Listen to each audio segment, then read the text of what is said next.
পাকিস্তানকে ২-০তে ধবল দোলাই। টেস্ট সিরিজে এমন ফলাফল পাকিস্তানের মাটিতে গিয়ে বাংলাদেশ করবে অনেকটা স্বপ্নের মতোই ছিল। সেই অবিশ্বাস্য কাজটিই করেছেন নাজমুল হোসেন শান্তরা।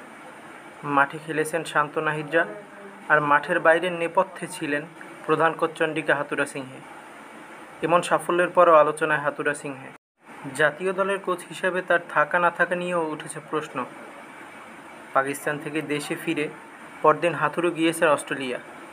শঙ্কা জেগেছিল কবে ফিরবেন দেশে, কবে যোগ দেবেন দলের সঙ্গে। তবে বিষয়টি খোলাসা করল এবার বিসিবি। পরিচালক নাজমুল আবেদীন ফাহিম আজ শনিবার গণমাধ্যমের মুখোমুখি হয়েছিলেন। মিরপুরে হাথুরুকে নিয়ে ফাহিম বলেন, হেড আসবে, এখানেই আসবে। এরপর ভারত সিরিজকে সামনে রেখে দলের অনুশীলন নিয়ে ফাহিম বলেন, ইনজুরির কোনো সমস্যা নাই, আমি যতটুকু জানি। পুরো দলকেই পাওয়া যাবে, সাকিব কাউন্টি খেলতে গেছে, আর বাকি সবাই থাকবে। কবে থেকে অনুশীলন শুরু করবে জাতীয় দল সেটাও জানিয়ে রেখেছেন নাজমুল আবেদীন ফাহিম। ৯ তারিখ থেকে পুরো দলের অনুশীলন হওয়ার কথা।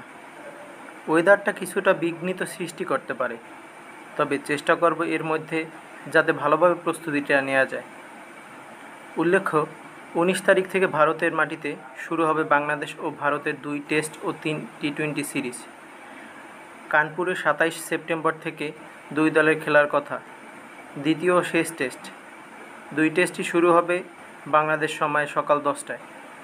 এরপরই টি-২০ সিরিজ।